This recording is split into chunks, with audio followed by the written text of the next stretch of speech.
Welcome back to your Monday Morning Alert video series brought to you by Bloomgren Seed in Boone, Iowa. Today is actually Tuesday. It's in the afternoon. It's August 4th. August is always the time frame when we switch over and we discuss beans. So really our only corn topic today is kind of where we at with heat units. So we're going to discuss that. We're at 1,888 GDUs. That's 20 off of the historical average. So again, over the past few weeks, we're running right about average. This week seems just a little bit cool, in my opinion. But we're not really gaining, we're not really losing. We've kind of stayed about 20 shy, which really is only about a day behind. So switching into the topic of soybeans, soybeans are moving along nicely. We've got great soil moisture. The temperatures are pretty fair. The topic of conversation today is going to be soybean aphids. This is kind of the buzz around the area is what are we seeing and what types of pressures. So first of all, we'll talk a little bit about what soybean aphids are, where they come from, and what kind of an environment they prefer. So unlike almost everything else that moves south to north, soybean aphids actually move north to south. So typically we'll start to see them in the north part of the state, move south. We're in south central Boone County right now scouting, and we're actually on the south side of the field.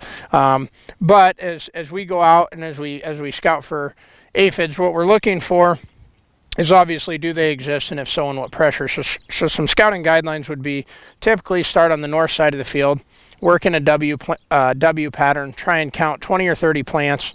Soybean aphids have a sucking mouth part.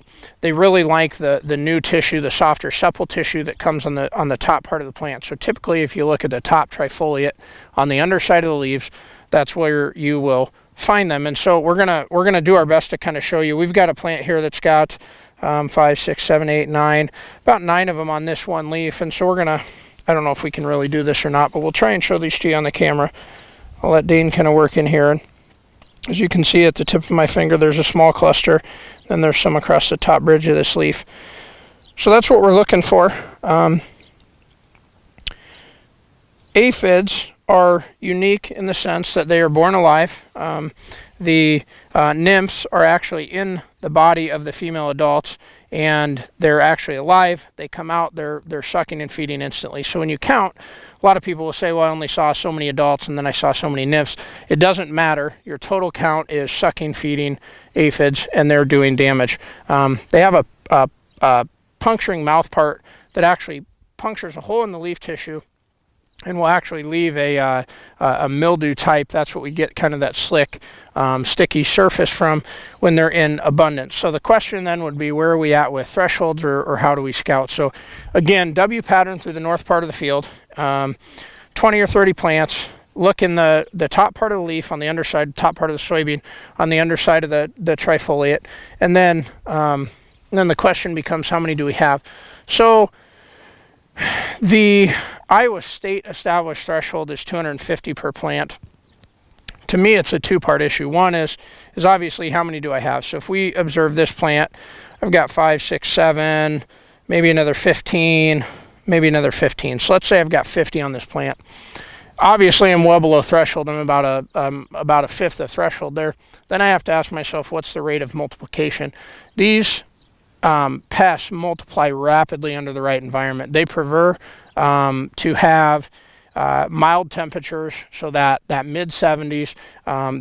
They really do not like the heat. So if I'm standing in this field and I say I've got 50 and I know these things can just absolutely explode, I'm going to look forward to the forecast and say, is the forecast favorable for them to expand rapidly? And if it is, I'm probably going to make a consideration for spraying.